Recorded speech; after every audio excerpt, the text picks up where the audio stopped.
All right, welcome back, everyone, to Calling All Men. This is Michael Sky, and in this session, we're going to be talking about the crises of divorce and the challenges that many divorced fathers are facing. Um, as this event goes live, the holidays, we're in mid swing for the holidays. Um, Between Thanksgiving and Christmas and the New Year's, it's often a very difficult time, well, for many people, but especially if you are separated from your children or your family. And so maybe if this isn't you, if you're not a divorced dad, maybe just be thinking of, is there a divorced dad who's a brother or a son or a neighbor? Maybe just have him in mind. And, after our conversation today, just reach out to him and make a connection. So, among the many challenges that divorced dads face, an elevated risk of suicide is one of them.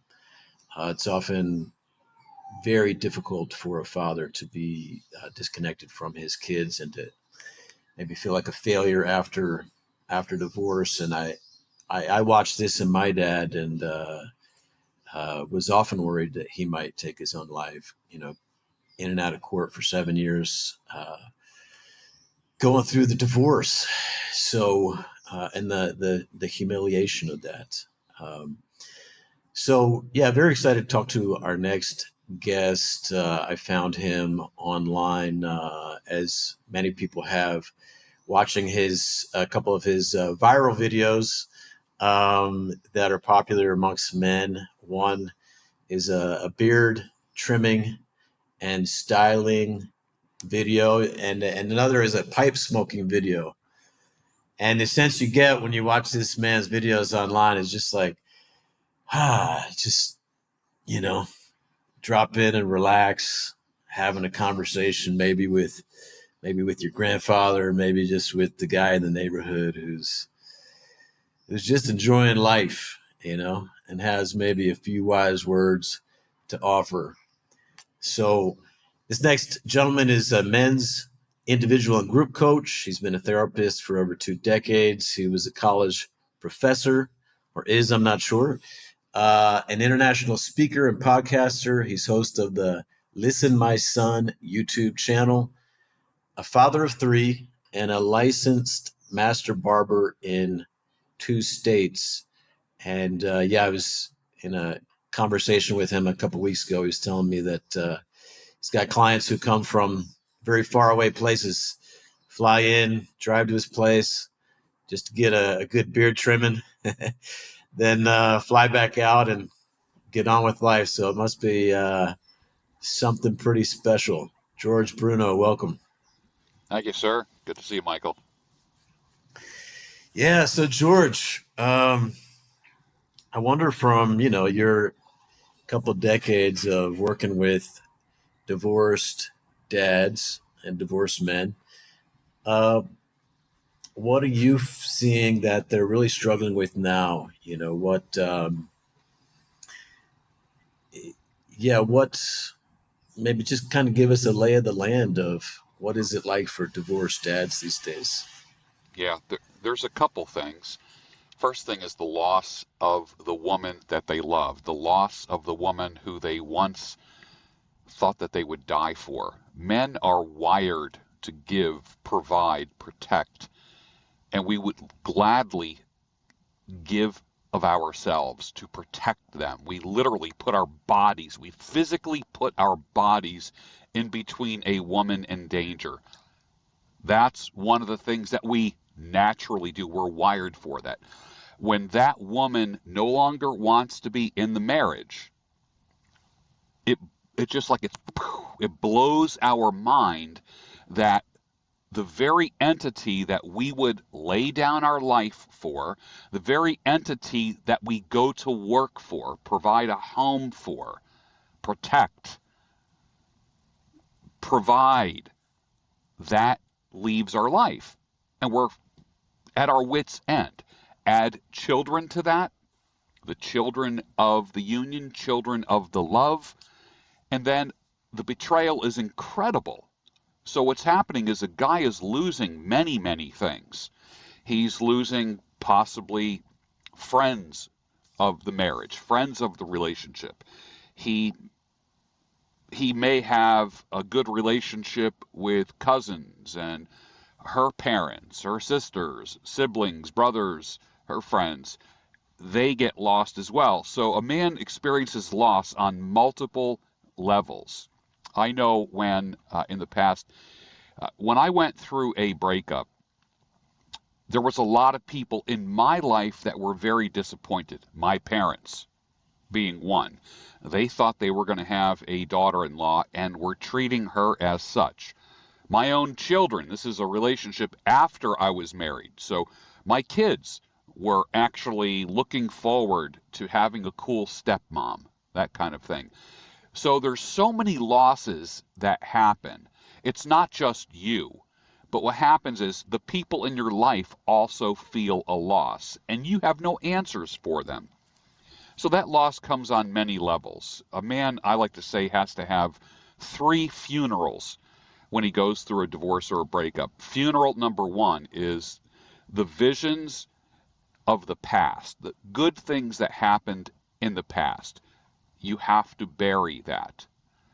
Emotions are a man's enemy, and sentimentalism is a trap.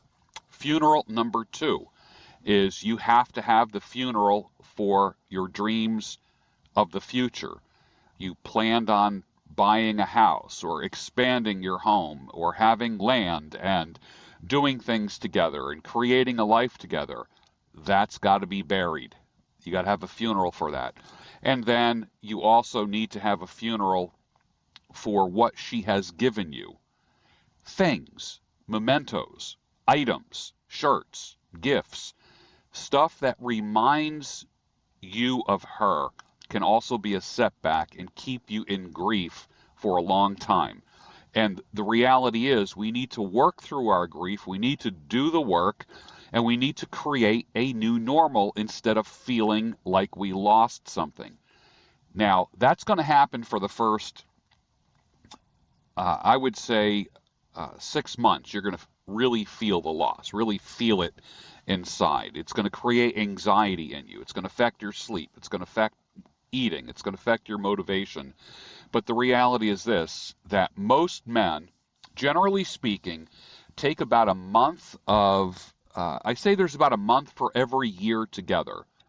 If you were in a relationship for 5 years, it's going to take minimum 5 months to just to begin to feel normal, not to get back to normal, but just to begin to feel normal. If you were married for 20 years, it could take 20 months, almost 2 years, to just start feeling normal again.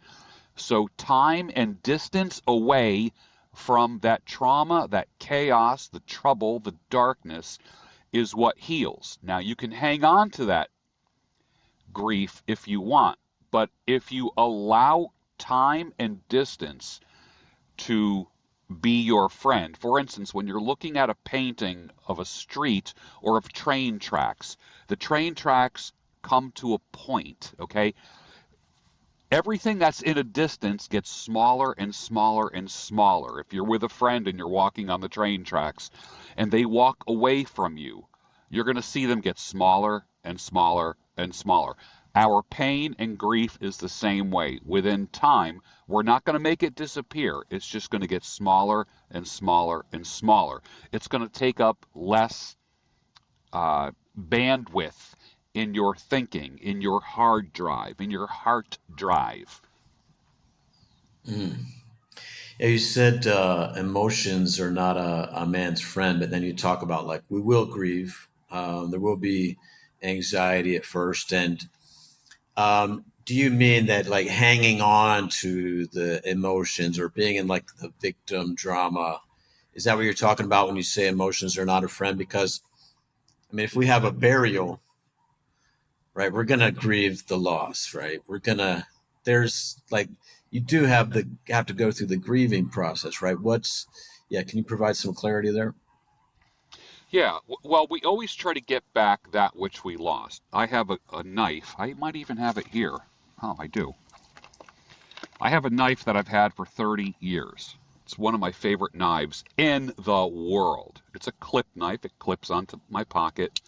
It deploys really fast. Great self-defense tool, great for cutting apples and carving stuff, and it's just great. About 4 months ago, I lost it. I turned my house upside down. I was looking in between the seats in the truck. I was looking in couch cushions. And I thought it was gone. I did everything I can to get back that which I lost.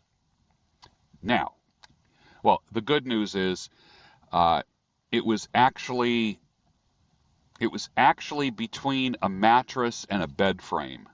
When I was changing the sheets, I'm yanking off the sheets, and all of a sudden something hit the floor, and I'm like, what is that? It was my knife. So I found it like 4 months later. I was pretty happy about that. But the general lesson is this: when we lose something, we do what we can to get it back or get something similar to it. Not long after I was divorced, this is over 20 years ago, my wife was a 5'2" blonde with big boobs. I ended up being attracted to women and chasing women that were 5'2" blondes with big boobs, trying to replace that which I lost. I had to kind of reset and reboot what I wanted in life, not just trying to recreate what I had. I mean, there's many horror stories when I think about the monkey's paw. Be careful about what you wish for. Be careful about what you pray for to come back into your life. You may not like it. Why not just throw out all your expectations and start from scratch? I had dated a Polish woman. First time I dated a Polish woman. And then we had a relationship for a few years. That broke up. What did I do after that? I dated 4 Polish women. Tall, statuesque, beautiful, model looking. Again, trying to recreate what I once had. I think that's an unconscious thing that we have. So, that is why sentimentalism is a trap. You can never ever give anyone a fair shake if you keep trying to recreate the past. You have to take the pain, take the punch, feel it, regroup, reboot, start over again. Uh, I know a guy who was married to a pasty white Pennsylvania Dutch woman. I mean, she was white as paper, and they had an ugly divorce. And when he went back out there dating, he started dating black women. Okay, whatever. Some very beautiful black women. And but it was like he did the opposite. It's like he almost, in the same way that I was trying to recreate the exact image of what I had, this fellow went from pasty white to dark skin. Okay, whatever. I liked all the women that he dated, but I saw as an outsider what was the dynamic here. He thought, okay, white doesn't work, let me try darker. That's not always the answer either. Doing the opposite doesn't work. Trying to recreate the old and bring back the past, that doesn't work. That is why a man needs to get his head straight, have a period of monk mode, have a period where he can gain some clarity to see what he really wants. Just like the knife, I did everything I could to get it back, even purchasing a new knife. Now I have 2 knives because I bought a new one, and I don't need two of this type of knife now that I found the old one. Sometimes the old ones come back, but and speaking of women as well, sometimes they come back once they break up with you. And I teach men, never try to fix what someone else has broken. That is a tall order to fill. Mm. You're talking, and I assume mostly about women who've initiated the divorce, which is which is mostly how it goes, right? It's mostly women initiated divorce. Um, yeah, and I assume you're. I mean, how many men do you meet who are trying to get her back? You know, they're maybe they're not grieving, they're not letting it go, and they're actually trying to get the same woman back.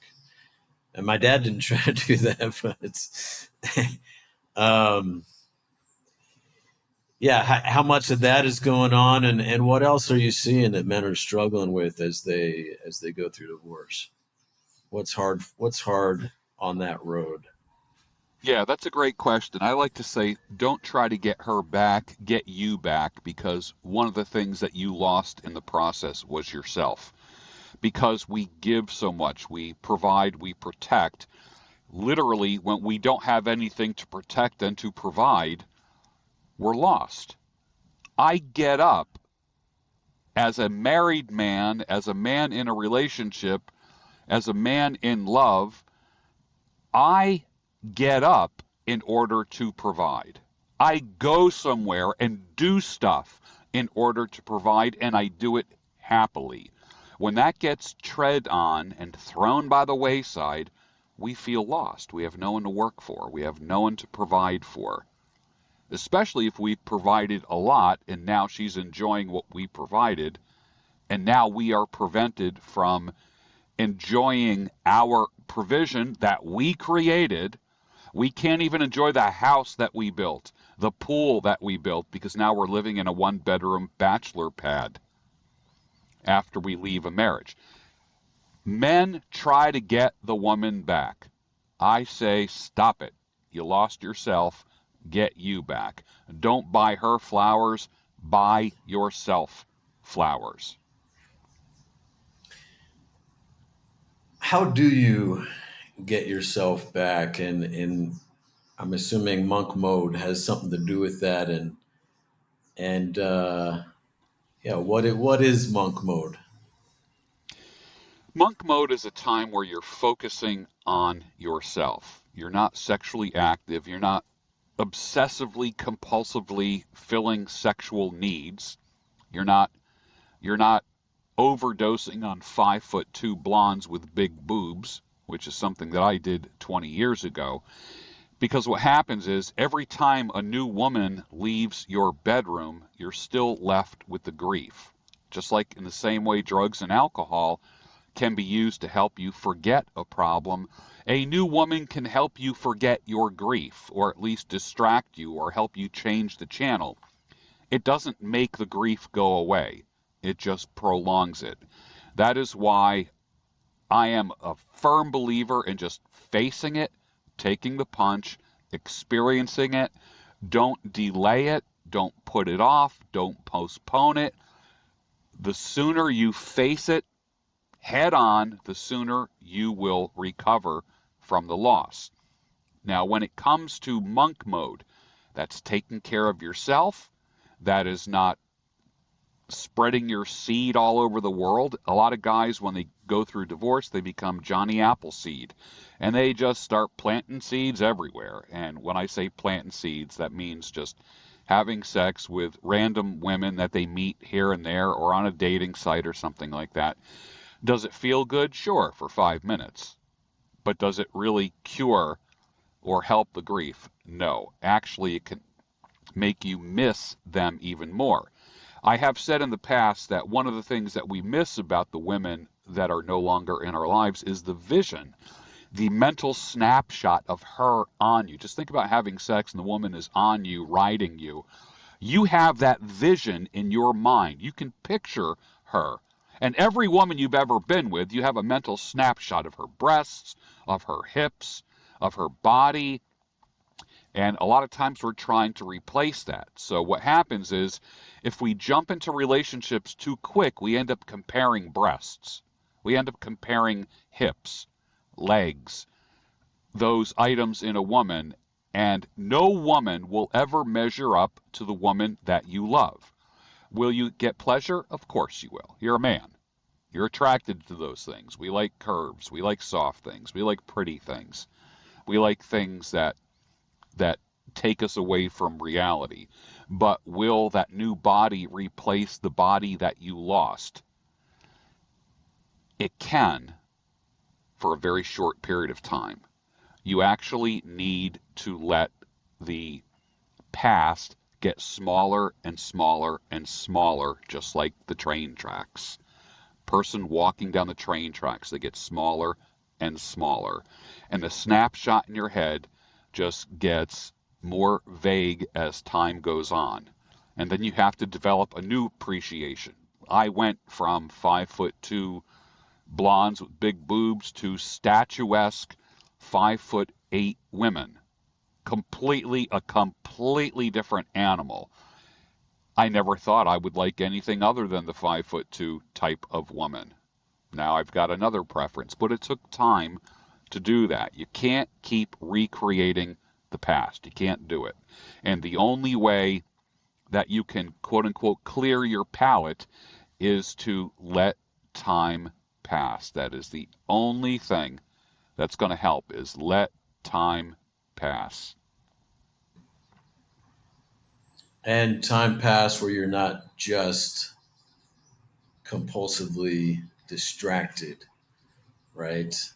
Um, how do you know when you're done, when monk mode is done, and it's might be time to get back in the game? That's a great question. I think that to me, monk mode is like fasting. Literally, it's a form of fasting. I remember, like when I do fasting, literally, as in abstaining from food, I do periodic fasts. I'll do a 1 day fast, a 3 day fast, a 5 day fast. I remember doing some 3 day fasts. The first day you're starving and you will gnaw somebody's arm off. You're just voracious. The second day it starts to go away. The third day you're not even thinking of food. And you're actually in your zone. You realize how much carbs and sugar and stuff and the food that you eat, you realize how much it affects your mood and your personality. And you're on a nice even keel by day 3 when you're fasting.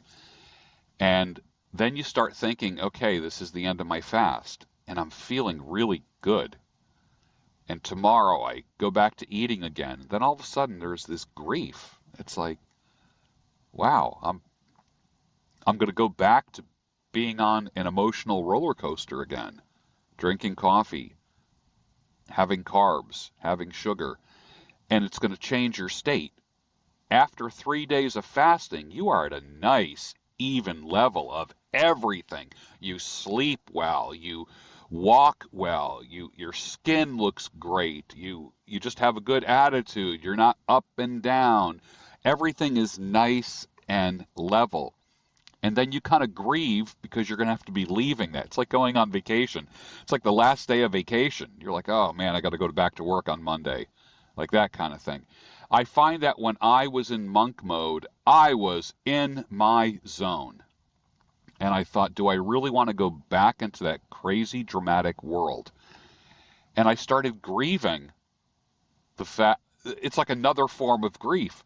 I was grieving the well balanced, even life that I was experiencing for a day or two and thinking, God, nothing can beat this. And some guys just stay in that mode forever. But in the same way, you're not going to go to a buffet after a 3 or 5 day fast and just have an all you can eat dinner. You got to ease back into it. You might have an egg and a piece of toast and a piece of bacon and a half a cup of coffee. On your first day back, you might have a couple pieces of fruit or something like that. You're not just going to sit down at a feast table. Same way in relationships. You're not going to jump into some relationship after you're in monk mode. You're going to meet a woman for coffee. You're going to take a stroll. You're not going to necessarily talk about the future or marriage. You're going to keep it light. And you're going to kind of get your bearings back when it comes to how to relate to women, because the short time that you were away from women are going to seem foreign. And you will become a great bullshit detector too. There's something about monk mode that helps make your senses more in tune. So you can spot a bull from a mile away, and you can spot a woman who's going to waste your time. And the last thing you want is a time waster, especially, I mean, you'll get flashbacks because, especially if you were in a relationship for long term or a marriage, you feel that that woman wasted your time. So now you are extra sensitive to anyone who will waste your time. Hmm. Yeah, and I imagine, the longer that you were in the marriage, I mean, the whole world might have changed. The whole dating game might have changed in that amount of time, and you're probably, I mean, good chance you're out of shape. Good chance that your testosterone is lower. Good chance that yeah, you're just not feeling confident about you know getting out there and getting on the dating apps and um, yeah. So, do you consult men who are going through divorce, or is it mostly after the divorce, like getting their life back after the divorce? I work with men going through divorce like a lawyer. Let me put it this way. A lot of the first person a guy contacts when he's going through divorce is a lawyer, or when divorce has been put on the table. If I need electrical work, I do not hire a plumber. If I need a deck built, I do not hire an electrician. I hire the man who is appropriate for the job. I hire the guy who has the skills to create that which I am looking for. When a man is going through divorce, he has expectations that his lawyer is going to bring him peace. That is not going to happen. That is why coaching is so important. I help a man keep his head on his shoulders and his feet firmly planted on the ground as he's going through the legal process. I help that kind of man. I help the man whose divorce is now finalized, help him recreate a new normal. Another guy that I work with is a guy who wants out of a relationship but doesn't know how to do it. A guy who wants out of a marriage. I'm not all about saving marriages. I don't do the save the marriage thing. My thing is save the man and not the marriage. I've worked with guys getting out of marriages and relationships and teach them how to do that without destroying themselves or their family. And that can be done, but it takes guidance. So I think I'm one of the few. It's very rare. That skill is very rare. Helping people get out of relationships. Hmm.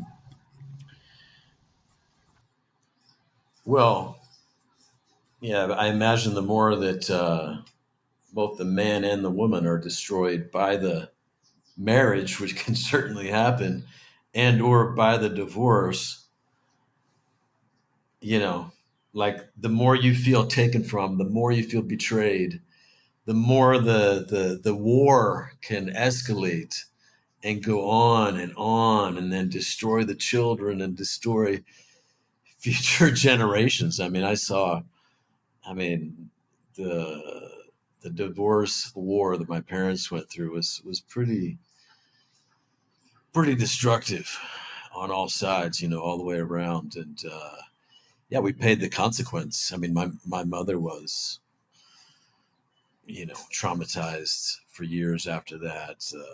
The children, you know, and I myself, I mean, I'm only starting to have kids now at 52 because there was no part of me that wanted to invest as heavily as my parents did in a beautiful large family and then just see it all just obliterated. I mean, it was um yeah, how do you save the man in that situation? How do you help him to not and what does that, what does that mean? Um what I most wars, you see, the more they go on, the more both sides lose. You know, you get aggressive towards the other side, then the other side comes back doubly hard at you, and then you go doubly hard.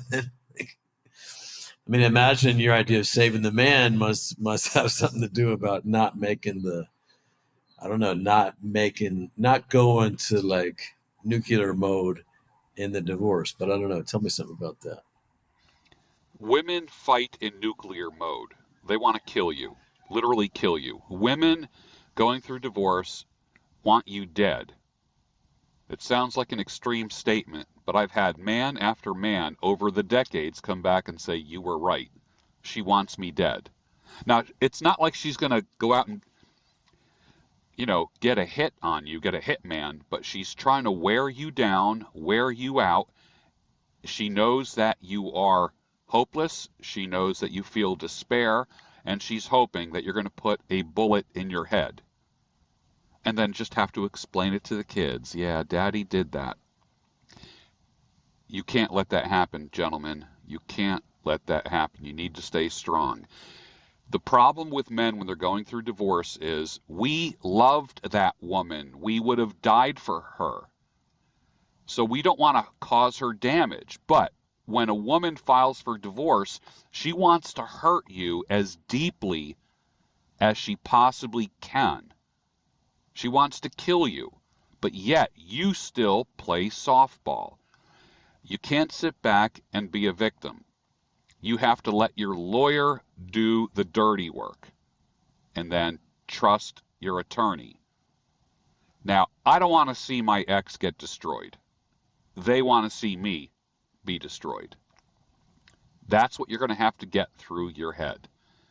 Man after man after man has told me, you are right. She wants to destroy me.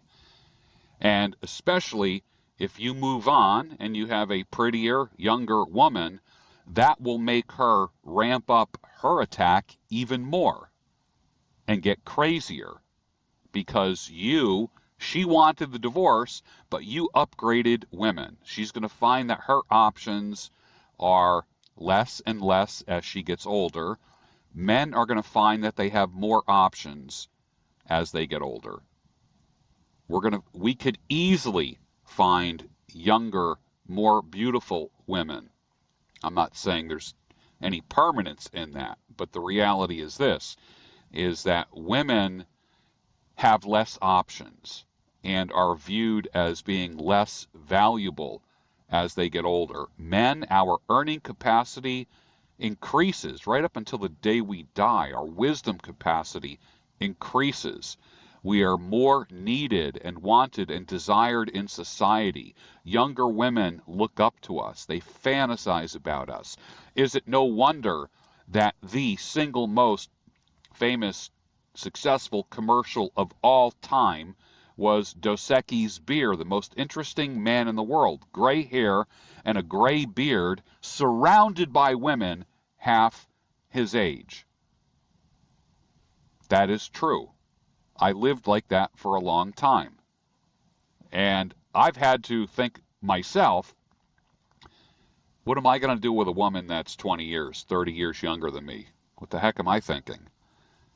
So I've had to kind of like balance that out a little bit as well. But women will try to destroy you. They don't want to see you move on. They don't want to see you happy. They don't want it. They will always try to repay for the perceived pain or confusion or letdowns or disappointments that you created. And like I said, perceived. You can provide a beautiful house and a lifestyle for a woman, and she can still say she wants out. And in those situations, children are the weapon and the prize. You get to see the kids because you've been a good boy. You can't see the kids because you're a bad boy. She will use sickness. She will use, the kids got karate lessons, soccer game, this and that. Everything that can be used to keep you from your kids, because that's one of the only things that will hurt you. When you get to the point where her absence is no longer a punishment, and you're actually glad that you're not with her, what she will use against you is your children, because that's the one thing that you would die for? Yeah, it's I mean you do see amicable divorces out there, but the number of them that just end in,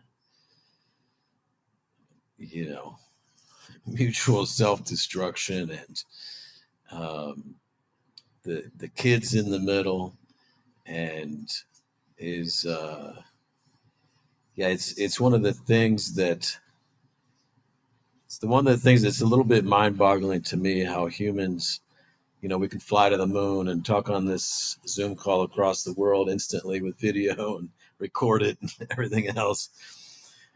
But we can't like we haven't figured out ways, I don't know, to do conflict, you know, with quote unquote loved ones, with family, you know. It's so and I'm sure you've interacted with enough men who, and I think a lot of men do this. They still want to be an honorable man. They still want to be a good man. So they just give up the house, or they just maybe some. I mean, some give everything, right? Um, and yeah, if she's in war mode, or if you've already moved on or something, you know, she has some other, you know, um, yeah, definitely, I've seen men just completely get destroyed. So, do you counsel men in those situations to not, you know, to do monk mode then and to not maybe antagonize her intentionally or unintentionally by starting to date? Yeah, or you keep things quiet.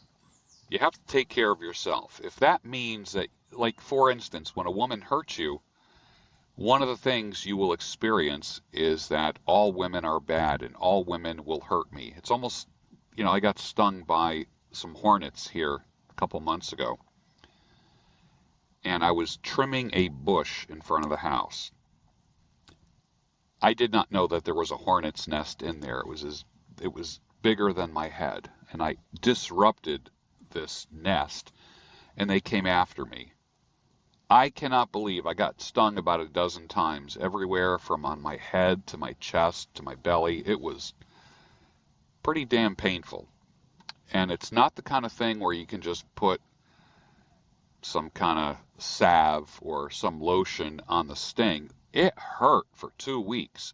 12 different spots were painful for 2 weeks, and then the pain went down.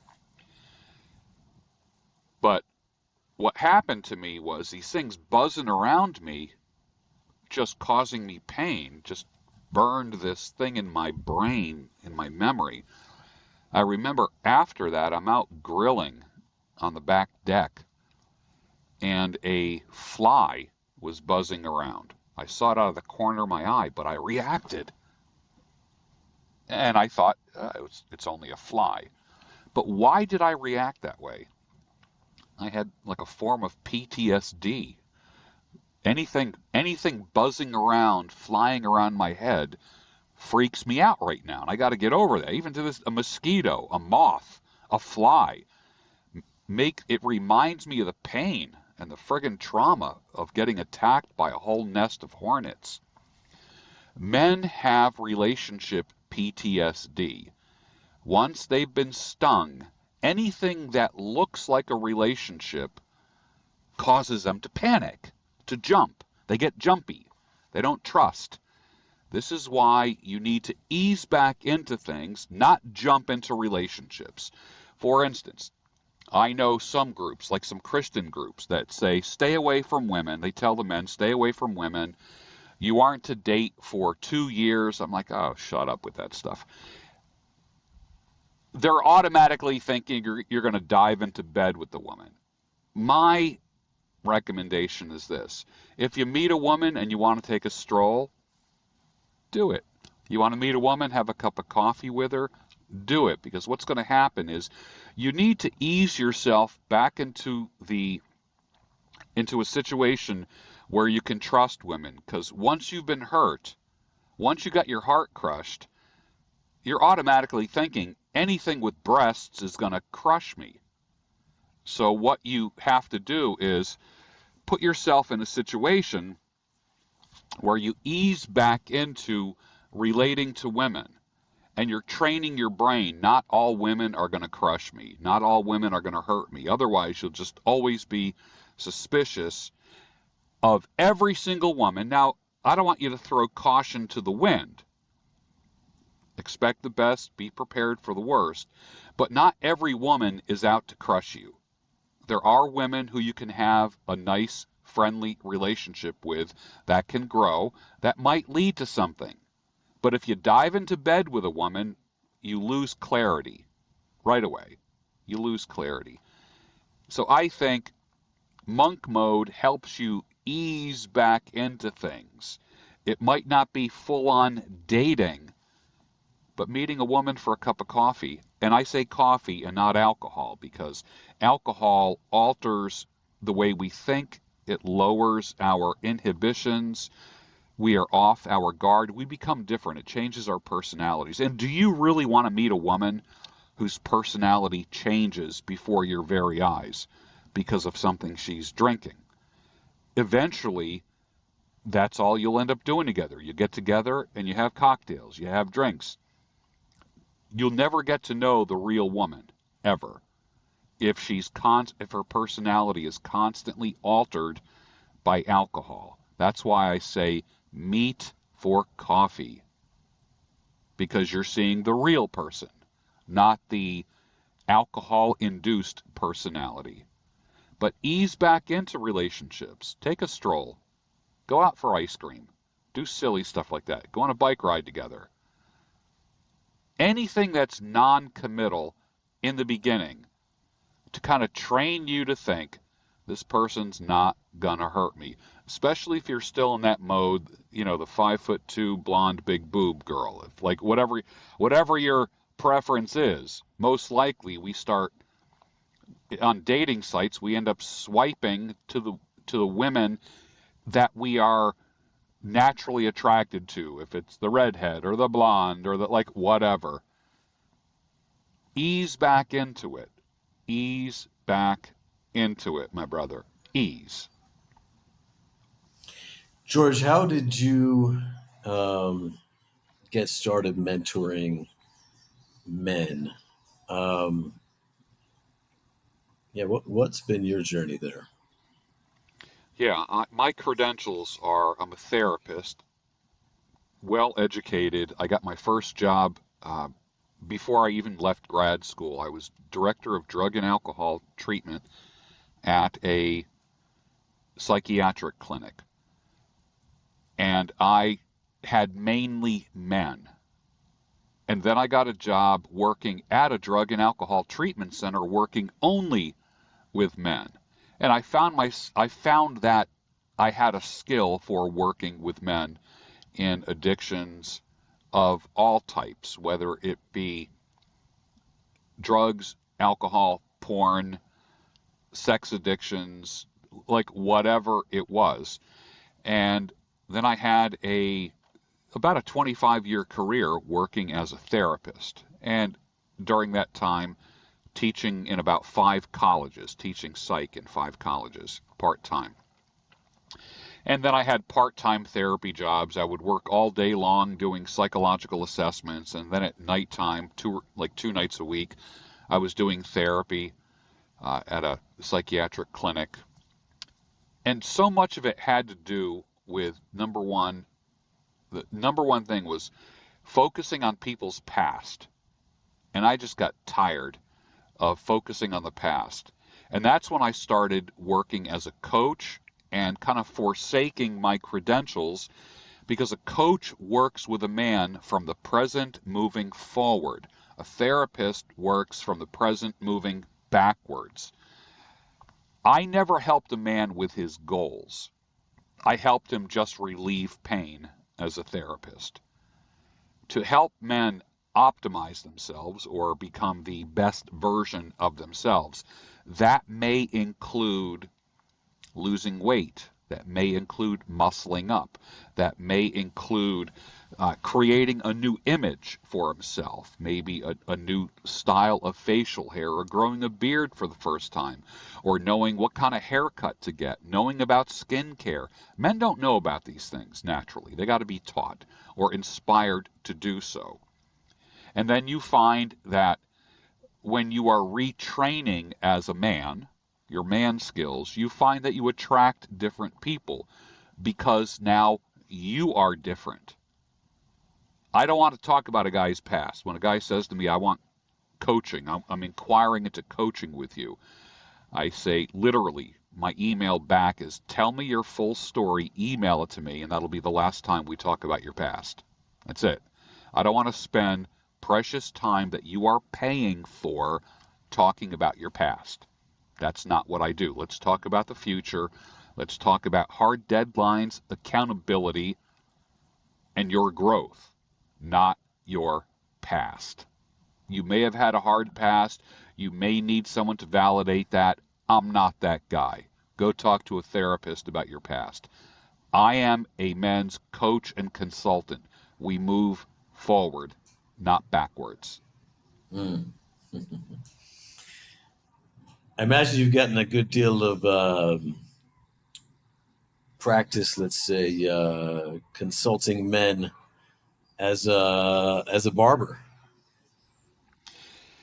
Yeah, well, they say, the joke is that the two types of people that hear people's problems, other than psychological professionals, are bartenders and barbers, or bartenders and beauticians. You got somebody sitting in a chair for an hour, if you're a bartender or if you're a barber, and they talk. You ask questions and they talk. I'll give you an example. I had a client come in because I only cut hair 2 days a week. It's a wonderful trade. I love it. I can go anywhere in the world and make money with it. I actually enjoy it. It's fun to me. I never get up and say, "Oh, I have to cut hair today." I wake up and say, "Wow, I get to cut hair today." And I get to listen to people, and it's beautiful, and they pay me for it. I had a guy sit in the chair, regular, he was a regular every once a month kind of guy, come get his hair cut. And he had tears in his eyes. And we were talking, and I knew he was about to bust open, man. I could just tell. He was emotional. And I said, "John, what's going on, man? Just, you seem a little on edge, a little sad. What's happening?" And he said, I had come home from work, and there was a post-it note on the front door, which he goes, I took it off the door, and it said, "This marriage is over. I will be in touch." Or, no, "My lawyer will be in touch." And he's like, "What the hell?" He opens up the door of his house. It was empty. Everything was gone. Everything. The only thing that was left was his clothes and his toothbrush. Pictures on the wall, furniture, pots and pans, dishes. While he was at work that day, she moved everything out of the house. I, I had said to him, I go, "John, that is horrible. When did that happen?" He said, "About 45 minutes ago." He kept his haircut appointment, and he was in shock. He had the "what the hell just happened" look on his face. So I deal with men who it just happened to them, and guys where it happened a year ago, that kind of thing. I catch men do not cancel appointments because of trauma, chaos, and trouble. I've cut the hair of men who just heard that a 20-year marriage is over. So I get them coming and going, man. I get them when they're divorced. I get them when someone dies in their family. I get them when their first kid is born. I get them when that kid graduates from high school. I get them when their kid finally meets someone, gets married, and has their own kid. And then next thing you know, I'm cutting the hair of, three people, the father, the son, and then the baby for his first haircut, that kind of thing. So I've worked with men, multiple generations of men, up to three generations. I've cut grandfathers, fathers, and sons. Fascinating work. So, how did you get started online? How did you get started mentoring and coaching online, and then go to YouTube and so on? Yeah, I start back when I was I wanted to build my hair cutting and beard sculpting business. So I started doing videos on the proper haircut, how to grow your beard, how to trim your beard, how to trim your mustache, how to care for your beard. What do you do with it? Do you blow dry it? Do you towel dry it? Do I put lines in it? Do I shape it up? Where do I cut off the line in the butt? Just like real basic stuff. And I got into like I would I remember the exact video where I said, when I was talking about growing a beard and shaping a certain beard, like don't cut off this part in the back, kind of let it kind of grow back a little bit, and don't go too close to the jawline and this kind of stuff. And this, if you do it like this, it's a more masculine look. Right there, first time I said the word masculine on a video. And I said it's a very masculine look. If you trim your beard this way, it kind of feminizes your look, and we want to do stuff that makes us distinctly masculine. That was kind of like the gateway video to talking about masculinity, manhood, what women like in a man, what kind of facial hair they like. Do they like just a goatee? Do they like a beard? Do they like a big beard? Do they like a 3-day shadow kind of thing? What do they like? What looks good on a man who is thinning and receding? What kind of haircut looks the best? What kind of haircut is the most masculine on a man? What kind of haircut will help you with your life? I like to say, I used to market myself and say, my haircuts help you get the job, help you get the job, uh, get the girl, and make more money. And people will be like, "What?" I'm like, "Yeah, your image is so closely related to all of those things." So I would help a man not just go in and get a haircut, but it was like a haircut with a purpose. What do you want? Are you getting back into the dating world? Okay, let's update your look. Oh, you're going for a job interview? What kind of job? All right, well, let's help you look like a person who's already doing what you want to do. Are you an attorney who's got a big case coming up? Well, let's make you look authoritative. So when you're standing in front of the judge and jury defending your client, you're more believable because of the way you look. You don't want to get dismissed. You don't want a jury dismissing you because you look sloppy. How we look says so much about us as men. You're going on a date for the first time in 6 months. All right, let's do something that's going to help you have a great date. That when she sees you, she's going to be like, wow, look at this man. He cares for himself. Because a man who is detail oriented, I've always said this too, even when it comes to careers, if a man is detail oriented in his look, that unconsciously, automatically communicates the theme that you are detail oriented. He's good with himself. He'll be good with our customers. He'll be good with our numbers. His shirt is crisp. His look is on point. This guy is going to be a great addition to our team. So our image is so intimately connected to who we are as men. We can communicate masculinity. We can communicate wimpiness. What do we want? Are you the kind of guy, like I've taken guys that like they've gone bald or receding, like myself, I'm thinning and receding. One of these, I mean, I've buzzed it down. I've shaved my head 50 times in my lifetime, right down to the bone. But then there's guys who will take the hair from here and comb it over here.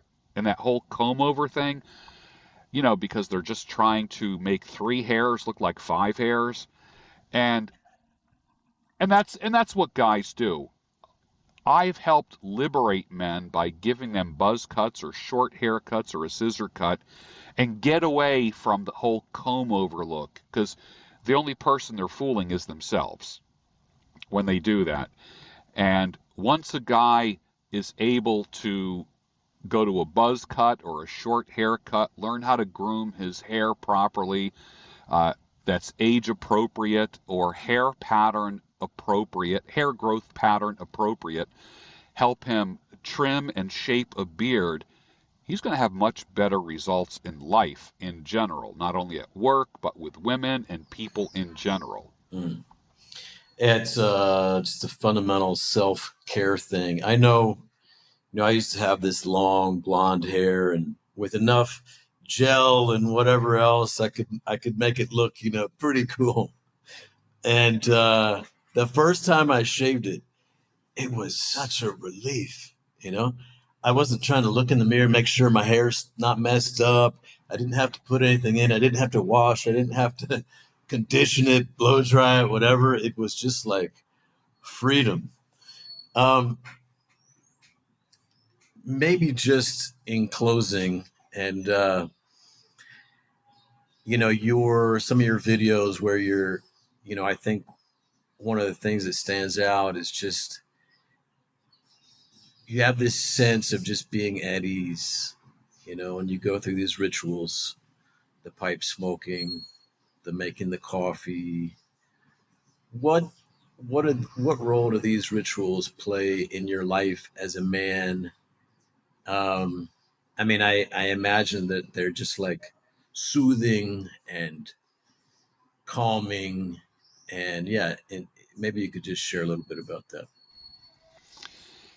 Yeah, another great question. I think rituals give us a sense of mindfulness. They take us away from our problems. For instance, when I have a pipe, if I'm smoking on a pipe,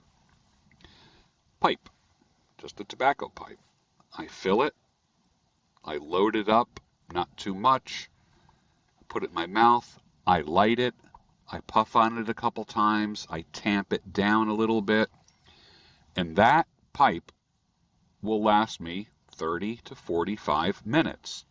What do you do when you're smoking a pipe? Well, you can puff on it and watch the smoke just kind of rise up, and it's meditative. That smoke might be your problems and your grief, and you just watch it float up and just kind of disappear. You might have a hard day, come home, sit on the front porch or the back deck, smoke a pipe. When two men get together and smoke pipes, well, here's an interesting thing. When two men get together and smoke cigars, there's a lot of talking, bragging, all kinds of that. Cigars lend to that kind of thing. When two men get together and smoke a pipe, there's very few words. Very few words. A pipe brings the philosopher out of every man. There's times where I spend a night reading, literally reading Hemingway. Like right now, my latest book is called The Life and Times of Giacomo Casanova, the world's greatest seducer. This guy has slept with queens. Literally, he has seduced queens. He had Catherine the Great. I mean, come on. That's that's amazing. And he's not a good-looking guy. If you ever saw paintings of Giacomo Casanova, you're like, "What?" He he looks like Paul Giamatti, the actor. He is not a good-looking man at all, but the guy had more game than any man in history, to the point where anyone who's kind of a player is called a Casanova. Any guy that gets women is called. Can you imagine having a life where your last name is now synonymous with a certain action? Pretty interesting. Anyways, going You're back going to to the tell pipe me he smoke. was a pipe smoker.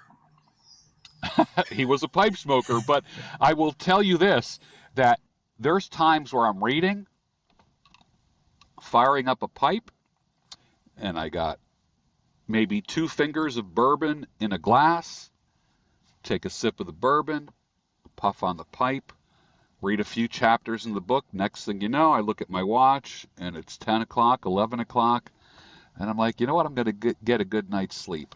But what happened for those 2 hours that I was sitting there puffing on my pipe was I wasn't thinking about my problems. Didn't even think about it because I was attending to this. This is not like a cigar. Pipe smoking really is a philosophical thing. It has to be tended to. There's stuff that you have to do to successfully smoke a pipe. That is one of the reasons why I like it. That is one of the reasons why I have thousands of followers who follow me just for my pipe smoking videos alone. Not even anything else, just the pipe smoking videos. It's amazing. So, this is a tool for the soul right here. A tool for the soul. A tool for the soul. Do you inhale like a cigarette, or is it like a cigar in the sense you just puff it? I just puff. I just puff. But the joy comes out of the different ways that you exhale. There's times where I'll puff on it.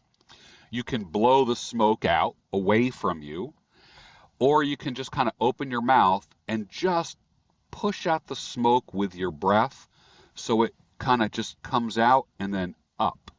And then you smell that smoke and it's like, wow, this is out of this world. There's nothing like this.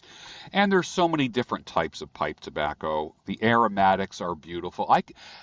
Listen, if you are in a park, a public setting, smoking a cigarette, people will walk by you and go like that. Even with a cigar, people will do that. You could be in a public setting, sitting on a bench, on a sidewalk, puffing on a pipe. People will stop and say, I love the smell of that. That reminds me of my father. That reminds me of my grandfather. Pipe smoking brings up memories, good memories in other people. Pipe smoking is a bridge builder to people. There are people who will say, I've always wanted to smoke a pipe. And I'm like, well, you're in luck because there's times where I will have a pipe. Let me see if I have one here. I do. I have a little pipe kit. Pipe cleaners, acorn cob pipe, brand new, a tamper, and a lighter, all in this little sack. And I always keep a few of them in the truck. And if I'm out and about and someone makes a comment about the pipe smoking, I will give them this and a little bag of pipe tobacco and say, here, this is your lucky day. You've always wanted to smoke a pipe and you never knew how. I'm going to teach you. And it's one of those things where, you know that whole give a man a fish and you fed him for a day, teach a man to fish and you fed him for a lifetime. Teaching a man how to smoke a pipe is teaching him how to center himself, how to manage his problems, how to bring himself peace, because peace is a commodity. We want peace, especially if we never had peace with a woman or we went through a very unpeaceful situation. Your best friend will be this. Mm. George, I was interviewing a gentleman for this summit, and he told me how, you know, silence for a man raises his testosterone level. So there's another benefit bullet point for your pipe smoking. Um, yes, I really appreciate this time, George, and sharing your wisdom. I'm going to get back on with you here in a few minutes. We want to talk about, just have you maybe give some counsel to some divorced fathers through the holidays as they might be separate from their kids, surviving the holidays or perhaps thriving through the holidays. Um, yes. So, again, thanks again, and to be continued. Thank you, sir. Oh, George, let me ask you, how can people find you online? Best place to find me is on Twitter at George Bruno. And all my links for everything are there, or someone can go to my YouTube channel, which is called Listen My Son. Beautiful. Thank you, sir.